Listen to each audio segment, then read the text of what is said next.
Good morning, everybody. Hope you're doing well as always, and welcome, ladies and gentlemen, to Big Stone Gap, Virginia. Very exciting episode today. This is an episode I've been meaning to make for quite a while. I just never have for some reason, so I'm very excited today. I am right now in Miners Park in Big Stone Gap. They've got a fancy looking Christmas tree right here. 10 out of 10 Christmas tree. Today we are in Virginia to explore the literal poorest region in America. There was a video that came across my YouTube recommended a couple weeks ago by Peter Santinello. It's this video right here. You should definitely check it out if you have not. It's got like 30 million views on it, so you may have already. If you have, then you already have kind of a taste into what today's video is going to be about. Today we're going to be visiting some cities, mostly small towns in this part of Appalachia. But right now, I believe we're probably on the outskirts of whatever map I just inserted there, whatever's right here. Like I said, this is Big Stone Gap. We're headed north today, kind of northwest from where I am currently. There is one particular city or small town that I've picked out that will be our final destination today, so we're still probably an hour, maybe an hour and a half outside of that town from where I am at the moment. And along the way on our trip today, we're gonna give you, as we usually do, we'll talk about the history of the place, and it's gonna be the usual thing. It's also become a common theme on my channel for whatever reason to make these videos at night. This today also was not planned to be a night video. It just gets dark way too quick outside now. It's only 6 o'clock or something. I'm not exactly sure how safe it is to be in these cities at night. Most of the people I've talked to so far have been relatively friendly, so we'll see how it goes.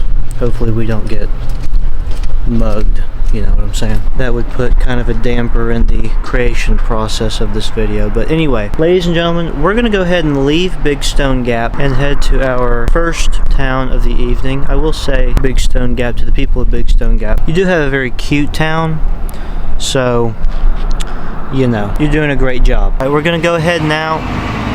Alright, we're gonna go ahead now and start making our way into the mountains, the real mountains. So I'm not exactly sure where we're gonna end up next, but we will see you there, wherever there is, momentarily. Reading down the list of the going ones.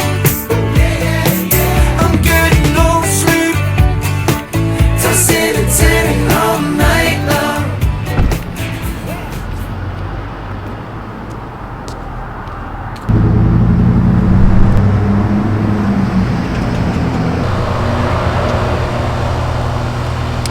Alright, welcome back everybody. This is probably 40-ish minutes later. I don't know where I'm at. I'm somewhere, I assume, still in Virginia. We are, however, approaching the Kentucky state line, but I don't think that we've actually crossed it yet. I'm going to try and find somebody to speak to. Hopefully they'll tell us where we're at. It's definitely a smaller town than Big Stone Gap. This is pretty much it. This is the downtown area, you could say. I'm not sure what this is. It says they're open though, so we'll try this out.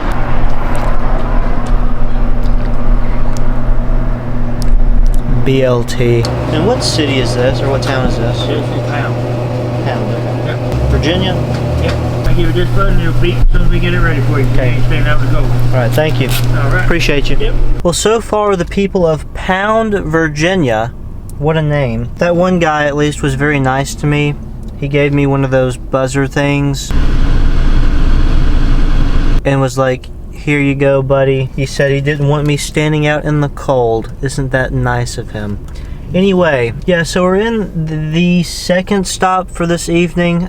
This is Pound, Virginia, officially. I did end up getting a BLT as well as a Coke. We're going to do a very quick official review on both of those. You can really tell already that we're starting to get kind of out there. This is where we're at the moment on the map.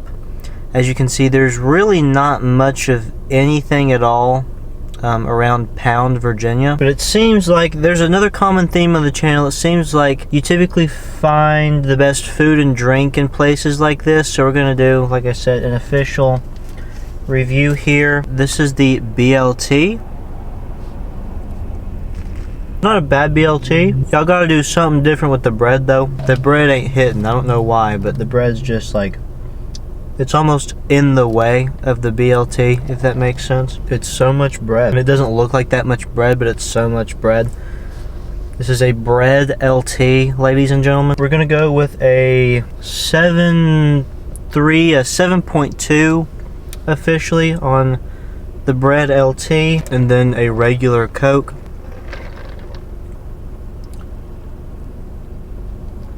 Nah, it ain't hitting. It ain't hitting, ladies and gentlemen. It's not sparkly enough. It's not... Well, it's just flat. 5.6 on the Coke, and that is 2 official reviews. Anyway, we are now in Pound, Virginia, as previously mentioned. We are officially now approaching the real, what most would actually consider like deep Appalachia. We at this point are maybe like 15 minutes or something away from the state line of Kentucky, and most of the southeastern counties of Kentucky, at least the ones that we'll be going into, are really truly what today's video is actually about, being the economic hardship that this area has faced, specifically due to the decline of the coal industry, which once upon a time provided a major source of employment to the area. Since the 1980s, really, the coal mining industry has been on a pretty steady decline due to the mechanization and environmental regulations significantly reducing coal mining jobs, leaving many communities without primary service. Long story short, the reason that these communities exist, like Pound, like wherever we're going to end up here in just a little bit, the reason that they exist is because once upon a time there was a booming coal mining industry.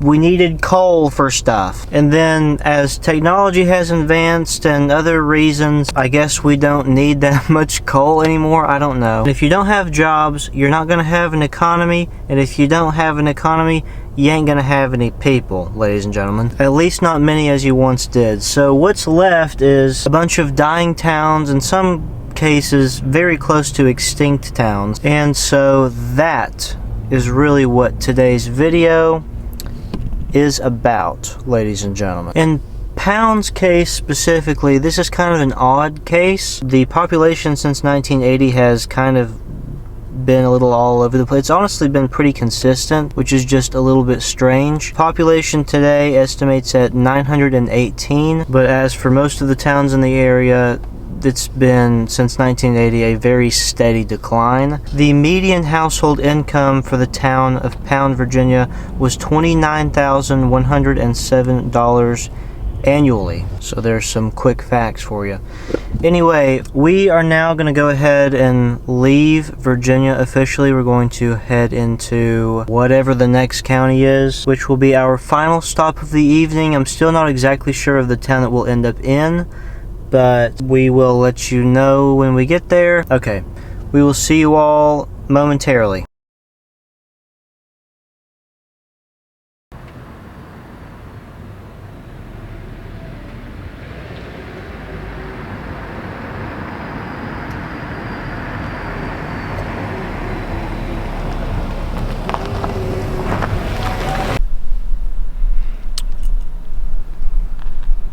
Welcome back, everybody, and welcome to our final town of the evening. Ladies and gentlemen, this is Fleming-Neon, Kentucky.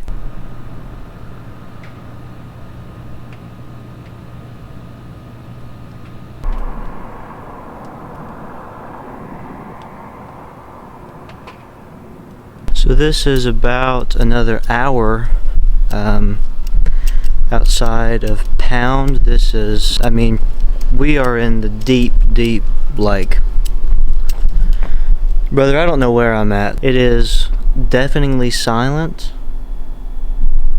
This, ladies and gentlemen, is Main Street, Fleming-Neon, Kentucky. And this here is the start of the town. So right here is the start of the town. So we're going to start here and basically just walk through the town and talk about it a little bit, give you some facts, maybe give you some history. Hey, look! there is at least one person here. I don't know anything about Neon, so I'm gonna kind of be reading like off my phone. So I'm kind of learning in real time with you as we walk through. Not off to the best start, just right off the bat. You've got, I don't know what this is. A totally abandoned building situation. I'm not exactly sure what this ever was. It's kind of an odd. This is the street here. It's got kind of a high floor.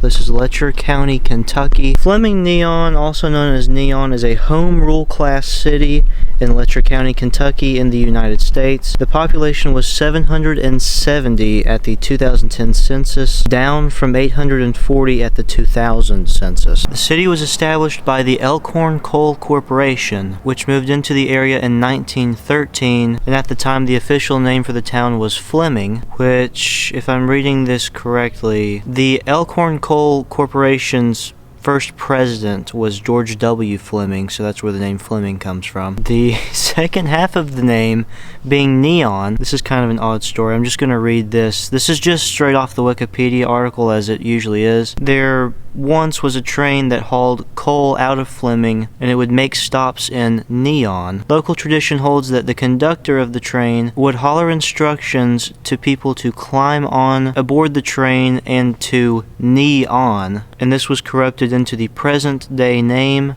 replacing Chip, which was the original name for the town of Neon. Thus, in 1977, the two towns were officially merged into Fleming-Neon during their municipal incorporation by the General Assembly. Very interesting.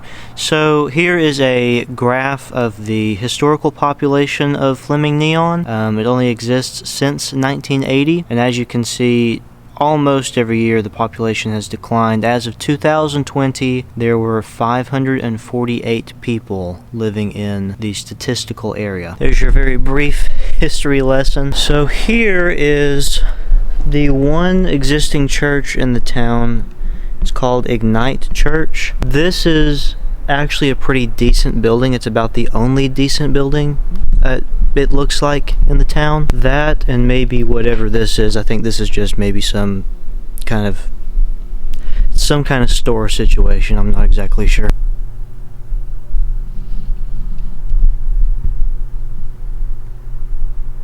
It almost looks just like some kind of gift shop or something. Oh, it's a bakery maybe?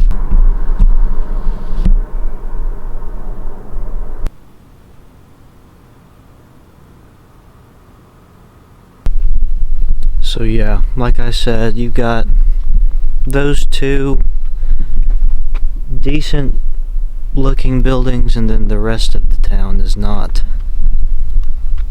very impressive.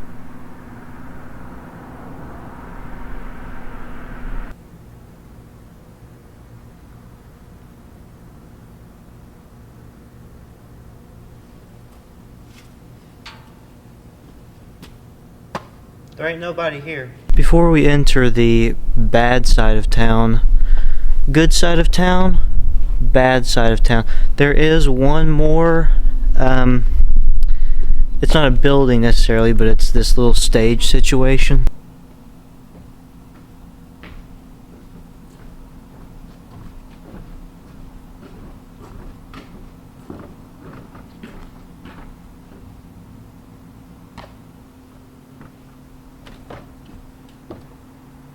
Decent stage. In all fairness, it actually is a pretty decent stage. I'd give it 7 out of 10. That's not a bad score. If y'all would build some seats instead of whatever this situation is, like just a suggestion, but yeah, not bad overall. So really, after you leave the stage park area, you immediately cross into just the absolute creepiest building I have ever seen in my entire life, ladies and gentlemen. I mean, I don't know what this is. It's a pool hall for people that have never heard the term interior design. Yeah, I don't like the way that looks at all. That looks something straight. That just looks like something straight out of the scariest horror film you've ever seen. And that applies to basically the rest of these buildings. Everything is, it's all just abandoned, shut down, left behind. I do appreciate the effort of whoever is still here that's hanging up these like little Christmas lights on the telephone poles. Some real dedication right there, ladies and gentlemen. Wow.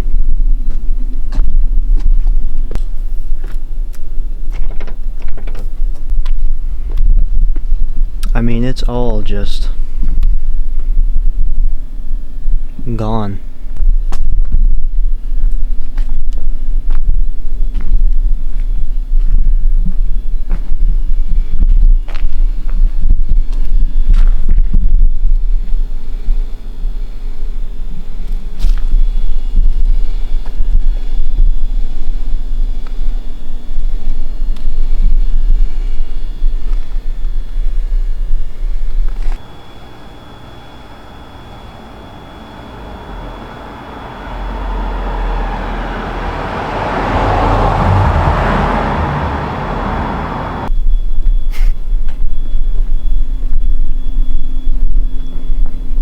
I'll be honest, I was not really expecting much from this video. I thought that this was going to be kind of a, not an L video necessarily, but I didn't really think much of this one, but this is...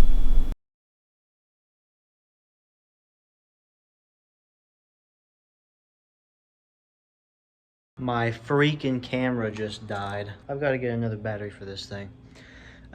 Just gonna film the rest of this episode on my iPhone. Anyway, like I was saying, it just really kind of makes you think a little bit. It's kind of profound, I guess. Not to be overly deep or dramatic, but what was once a brilliantly thriving place at one point in time, with people in the streets and businesses thriving, and I mean people, it's of course 10 o'clock at night or whatever, but you would never be able to tell. I mean, this looks like a ghost town entirely, minus the 2 or 3 buildings.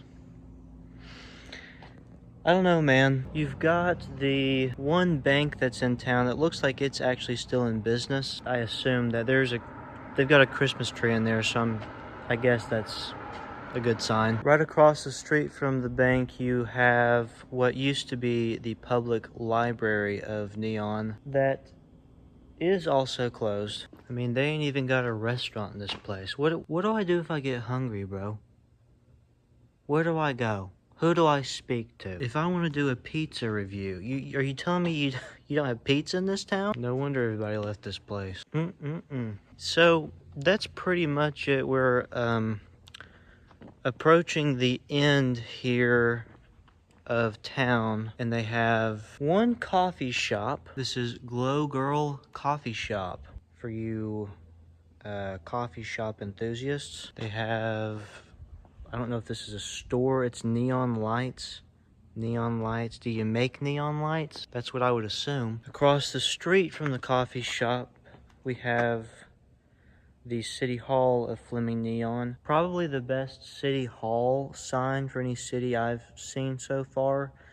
10 out of 10. There is City Hall. And then last, but certainly not least, at the very edge of the city, you have their official fire department, which also has a neon sign. Brilliant. Now, if anybody is watching this video that lives in Neon, my suggestion to you would just to be the neon sign capital of the world. I mean, your name is Neon. It's fitting. That's great marketing.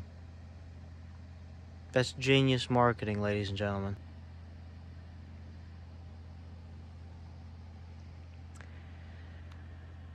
Well, there you go. I mean, that's it. That's pretty much the end of the video. And then you continue down that road until you end up at the next crumbly mountain town, and good luck to you. You know what I'm saying? So yeah, that's pretty much it, everybody. I really wish that my camera would not have died so that I could exit this video with decent quality, but you live and you learn, people. Hopefully I've done my job today with shedding a little bit of light on the story and the place of Fleming-Neon, Kentucky. To the people of Fleming-Neon, thank you very much for having me against your own will. I appreciate you. That is going to do it for today, ladies and gentlemen. I'm going to get the heck out of this place before something horribly wrong happens. Hey, thank you for watching this video. I appreciate those of you that continue to watch and support the channel, as always.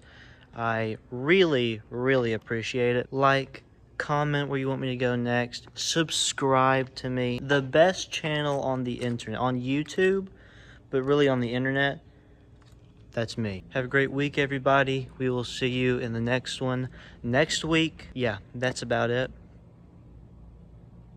All right, have a great week, everybody. We'll see you later. Bye.